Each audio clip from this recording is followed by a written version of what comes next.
All right, so today I want to talk about the pursuit of being great and the paradoxical nature of that pursuit and how we put so much pressure on ourselves to be great that we forget how to be ourselves. Today we have a true legend. That's true. He is given the best man speech known to man. He has the most packed schedule I've ever seen. He's a professional volleyball player, a semi-professional male gigolo, and a good friend, Ty Coots. I don't know about the semi-professional male gigolo. I think that's one of my greater professions. What's up, everybody? My name's Ty Coots. I am 25 years of age. I got my master's playing volleyball and my bachelor's playing volleyball indoors. Now I'm trying to pursue the athletic pursuit of beach volleyball while continuing to do other cool things in the volleyball world. I'm a director at two different places. I'm hosting some tournaments and just trying to grab life by the testicles. I'd I'd say Ty's one of the more motivated people I've ever met. Him and I definitely he pushes me more than anybody else, and that's a good thing because I have a tendency to slack off if I'm not being watched. Um, but Ty and I have had a lot of different conversations on goals and what we'd like to accomplish.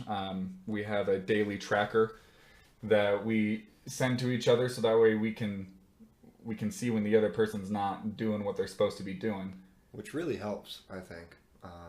Just having somebody as a part of that tribe to hold you accountable, somebody that's equally going to push, and it doesn't have to be much. I mean, we made just a Google sheet No that Google we Docs, sheet. and it's easy. Yeah, super easy. We just write down if we did something productive at work or if we're doing whatever we set out to do in our ideal, perfect, productive day, I suppose. And I mean, when one of us isn't doing what we're supposed to be doing or slacking off, all it takes is a text message, and the next thing you know, we're back on it, which I think is the greatest thing we've ever done, really. But I use it as a measuring stick because I don't see progress unless I compare myself to somebody else. And I don't know if that's a flaw or not, but that's the way that I motivate myself. And I think that's good to know how you're motivated. Yeah, I know I read something on the difference between intrinsic and extrinsic extrinsic. Yeah, motivation. And if you're the people who are intrinsically motivated are like aliens to me. Somebody who doesn't need right. any outside motivation or anything. It's all It within doesn't them. make sense. People It's shouldn't be it's able to like crazy. that. I know No. if you like that, that's awesome. But I think the more common thing is to be motivated by outside factors, whether Right. that's paychecks or gl- glory and glamour. People like idealizing. Yeah, we'll cut that part out. Yeah, we'll figure it out now. Right. I feel like people that are afraid to admit the fact that they are motivated by something outside, because I feel like it has this idea of, I can push myself. I need to be better for myself, but it's not like I want to be better. Yeah, I want to be better for myself, but I want to be better than the person next to me, so I look better. I'm not afraid to admit that. Yeah, and I think the first step in motivating yourself is to find out that source of what's going to do it for you. And Right. there's nothing wrong with outside factors. Right. I think that's just a competitive nature of humans wanting to be bigger, faster, smarter, stronger, whatever it is. You're comparing that to something. Right. Well, I think there's this need to always be the best one out there, and I think that is what stunts so many people. Is that you see the person next to you and you're like, okay, well, you and me, you are a better volleyball player than I am. And if I wanted to, I could get discouraged by that and just say, you know what, fuck it, he's better than I am, and just never do it again. Or I could go the other way and be like, you know what, I'm going to be better than you, and I'm going to keep going. But either way, what I've decided with that is I've devoted my entire time and my thought process to that. It can be very deterring, always having to compare to somebody else. Yeah.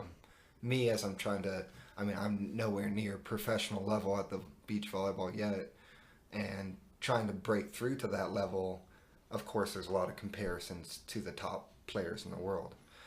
I see these two guys from Norway that are 20 and 22. I'm 25, and they've grown up with beach volleyball Olympic parents. They've been in a school for beach volleyball since they were 14, and now they're top of the world and doing outrageous things, and I can easily look at that and say, oh, well, I'm already so far behind. I'm Right. never going to catch up.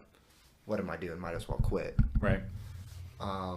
But then you look at players like, I don't know how many beach volleyball players you have listening to this, but look at a player like Taylor Crabb, and he gets interviewed and he says, like, he's domestically arguably the best player in the U.S. right now. And you look at him and he says that he doesn't pay attention to anybody else. He's one of those intrinsically motivated people. He said every time he hits the sand, he just tries to be better than he was yesterday. Well, it's like that article that we were reading about the guy who just broke the record for fastest marathon ever. That was his theory. It's like, you know what? I'm going to go out and train, and I'm going to be better than I was the day before. I'm only going to train 80%. I'm not going to go kill myself. And then when I'm done, when I go into my race, if I finish second, fifth, last, if I'm better than what I was before, then it's a success. And like, it's cool and all, but the guy also finished second in like his last 20 races. Yeah. And then so happens to go out and finish first, and it's the world record and happens to be his personal best. And I don't know how true that is. You know, obviously there are more people who go and they can motivate themselves like that. But you're always going to be comparing yourself to somebody else in some way, shape, or form, even if it was yourself yesterday. I don't know. And I guess that's kind of the topic of discussion today. What's that line between wanting to be great versus being happy with you are today?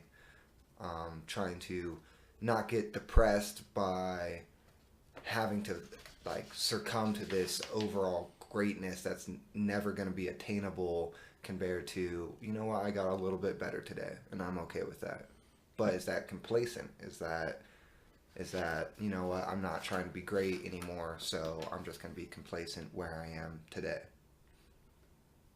So Ty and I were just talking about complacency and being content and everything, and I want to make sure that everybody realizes this isn't just talking about, you know, working out or sports or anything like that, but that's the easiest way for me to kind of rationalize, is because that's, you know, that's the easiest place in my life that I can see improvement is, you know, physically. But it also comes down to other things like, you know, at your job or in your relationships. We were just talking about, you know, when you get married and you look at traditional marriages, how people, the whole point is, you know, loving someone and being content with being with that person for the rest of your life. And so often I feel like people go and they are content with that person, but eventually they stop doing all the things that made them fall in love with that person. Now they're just complacent in what their life is. And then you lose out on all that fun stuff you were content with, and now you're no longer content, and now you want to leave. Which is really relevant in Dom's life. You just got married. I did. Congrats. This is the first time I've seen him since the marriage. But I mean, talking about that, it's like, you know, with my job and with your job, we're coming up on some very exciting things that could be happening. And the thought process has to go from, you know, I'd say that I'm content. I assume that you're fairly content in what you're doing right now. Yeah, there's always a level of contentment. But then both of us are very competitive bastards. Yeah, no, we want to keep with going. There's I get it. There's I always get it. more. Right. But I mean, you got to make sure you find that place where, you know, I'd say you're more content in what you're doing, not so much where you're doing it, but you're very happy, I think, with what you're doing, you know, doing this whole volleyball thing. And there's always going to be moves and places to go up and new things to start. But you don't want to get complacent like the people who are older than you. And, you know, you end up having this volleyball tournament that you've been running for 20 years that hasn't done anything, right, because you become complacent with it. Yeah, that is an interesting fact. I think somebody close to me the other day just told me, he's an older gentleman, has some money, has some businesses that he's had for a while. He said if he knows anything, he knows one thing, is that anything old needs to be reviewed and retouched on by the young. And it's not a bad thing. It's not saying like whatever's old is broken. It's just that the younger people are usually more motivated, right? They're eager, they want more. And as you grow through life, you tend to become complacent, content of where you're at, what you're doing. It works how it is, so why fix it? if it's not broken. And I think there's always a need for that motivation of trying to improve things. How do you think that older group, that older generation breaks free from that cycle of like, hey, you know what, I'm happy with this, we're not going to change anything? Yeah, that is interesting. I don't I don't know if I have the best insight. Obviously, I'm not old, right? So I think once I hit a certain age, I'm probably not going to be wanting to invent new things for my businesses either. But I think as we go back to that article about not worrying about being great but being good, if you can just find a way to make one small improvement every day, it doesn't have to be the most hardest, challenging, brand new thing that you come up with, right? If you have a business and you look at one thing like, hey, if we just switch to this type of ketchup, we'll save 2 cents on every packet. Like very little things that over time make a huge impact.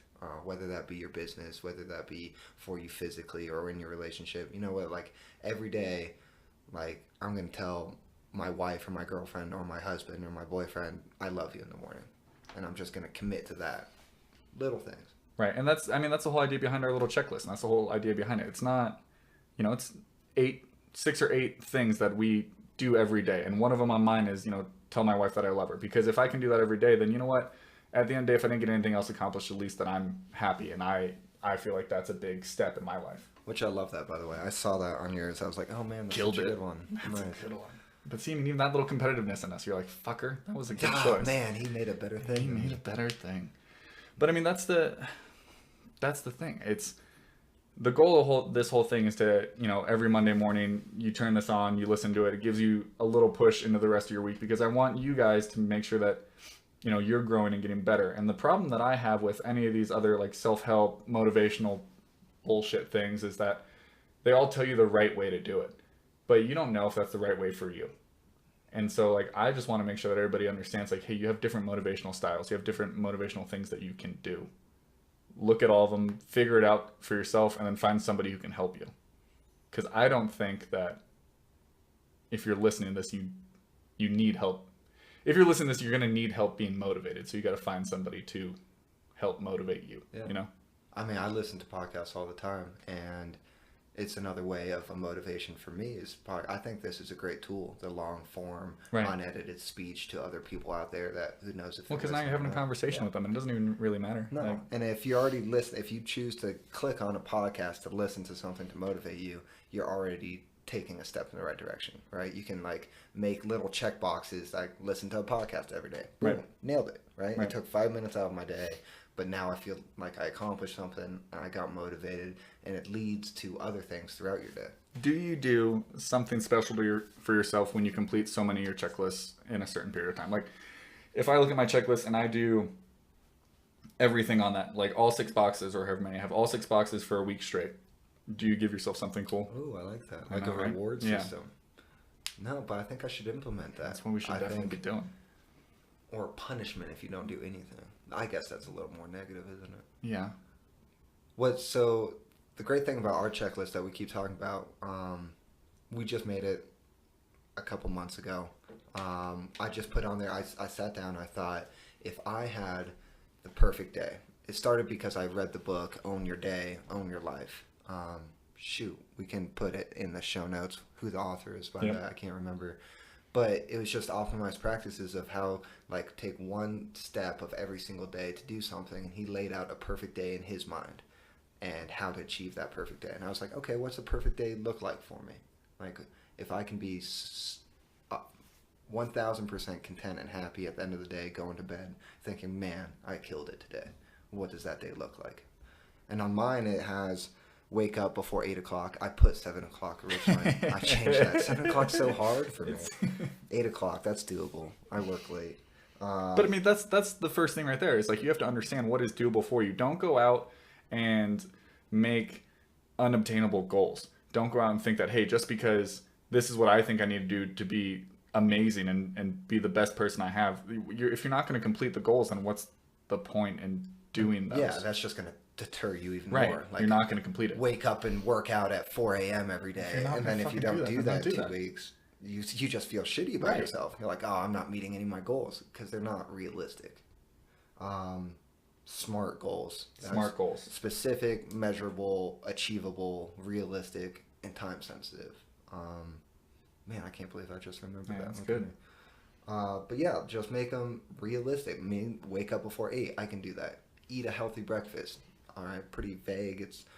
But we type in there. I used to just put an X or a check mark next to the ones I do, and now I saw Dom adding notes to his. I'm like, oh, I like that. So I started writing down exactly what time I do wake up, exactly what I do eat. So now it's kind of cool looking back at it. I can see the last 2 weeks what time Right. I've been waking up, and if I'm getting lazy. I also have on there. I say workout. Can you cuss on this show? No, I mean, we've been doing it this whole damn time. Yeah, that's true. I have said some shitty words. Yeah. I have workout fucking hard, right? I literally put don't check this if you had a weak ass workout.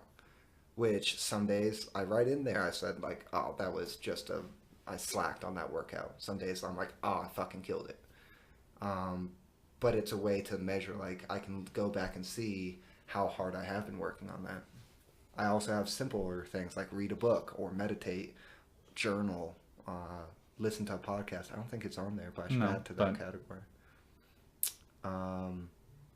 What else is have amazing sex is a big part of mine. That's a good one. Again, the male gigolo thing. Male gigolo. It's how I get paid. Volleyball doesn't pay that much. No, but I mean, Ty's is right. I mean, he's got eat a healthy breakfast, meditate, read, journal, work out hard, stretch. Stretch, foam roller, ice. I hardly. You can see You barely do that. You've done that not many X's 4 times on that category since we've started this. Shoot. And we started doing this back in September, so 4. And then you got accomplish something positive at work or productive at work, which you do fairly often, which is good. I need to stop just putting X's on that and write just a little note of what you I do productively. Mm-hmm. I think that would help. And then have amazing sex, and then film yourself or others not having sex. No. Film yourself or others playing volleyball. Playing volleyball. I think film is important. Yeah. Yeah. Yeah. Especially during sex. You got to make sure your form is right. No, but and then like you said, there was a period of time. Actually, right in the beginning of this, he said, "Hey, get back to being relentless," and that's the only text he sent me. Get back to being relentless and it's kind of the title. Another book I read, Relentless. By the guy who trained Kobe Bryant and Michael Jordan. Right. And truthfully, that's what kind of sparked my whole idea on this, is when we were coming back from a trip, we were just driving back down from the mountains, and we were talking about this book and this whole idea and the thought process behind everything. And it's like, you know what? If I go do that and make the conscious effort to be, to be better, then I can be great. If I make the conscious effort to look at something like something small and minuscule, like cleaning out the gutters of my house, which I'm doing today. If I can just, blow the leaves right out of it, or I can blow the leaves out of it, wipe out the gutters, spray them out, make them super clean so I don't have to do it as often. Yeah, that little extra. It's going to take me an extra, 10 minutes? What's that stopping me from? Nothing. I would have sat on the couch, looked at my phone. Right. Okay. And that's going to make me feel accomplished for the day and make me feel better. So even when you're at work, when you're, sitting down checking a spreadsheet, you're like, okay, I can check this once and go through it, or I can check it twice and maybe color code it. Is that going to take you that long? Probably not. But it's going to make it look so much better. It gets addicting is the thing. The more you do it. Being productive and pushing yourself just that 1% more, that's an addicting feeling. You're like, oh wow, I went above and beyond today. I feel terrible if I don't. Yeah. At this point. If I don't accomplish something today, I feel so bad. Yeah, and that starts to get bad, right? That's why you need a friend. You can fall easily out of routines, and then you just feel bad that you fell out of the routine, and then you don't want to do the routine because you think it's too late, and it's a downward spiral. Just a simple text. Hey, you can do it. Hey, do something productive at work today.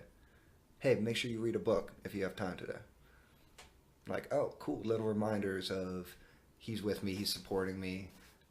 It's not that much. I can take time to do that. Right.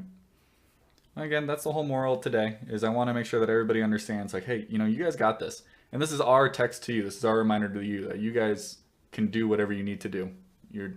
Don't slack off. You got it. Get out there and do something, pussy. Do some shit. Fucking do something is all we're trying to say. Doesn't have to be much. Today, what are you going to do today? Clean the gutters. Clean the gutters. You already said that. Then I'm picking up all the leaves around the house. outside. And then I'm making stuff for our Halloween bash tomorrow. I gotta make something for that. Oh yeah, we are having a Halloween bash. We are. What are you doing today? Well, besides the regular, I have to work and. Well, technically this is playing Monday, so making something for our Halloween bash on Sunday. Yesterday. Oh, well, it went super well. It went super well. It was great. Great time had by everybody. Dom might be dead come Monday. It could be. You never know. This might be the first and last. Wow. Wow. Kind of morbid. Yeah, a little bit. Besides work, besides my usual routine, something to break out of it, I'm gonna try to. Dom just showed me that I don't have much X's in my stretch or foam roller ice. You should probably do I'm more gonna of that. stretch today. That's good. That's hard for me to do. I don't know why that's so hard for me to do. Well, it takes a little extra time. And I mean, there's not a whole lot of fun doing that. No. Honestly, it's a lot of pain. It's good pain. Something about testing that mental toughness, though. Yeah. There was I've been failing to do this lately too, but there in that Own Your Day, Own Your Life, he said he started his morning by cranking the shower to cold at the very end of his shower every day. Get ready. And he hated it. Yeah. He hates cold showers. I hate cold I showers. love cold showers. Really? Yeah. Oh man. The greatest But thing doing ever. something that you hate in the Right. very beginning of your day, like burpees, I hate burpees. I wake up and I do some burpees because I'm like, oh, okay, if I can do something I hate, everything else becomes easier. Right. Like, oh, color coding that spreadsheet doesn't seem that hard because I woke up and froze my balls off in a shower. You know? Right. I don't know Right. why it helps, Right. but it does. But that's what we're saying. Get out there, do something extra today, do something more than you normally do.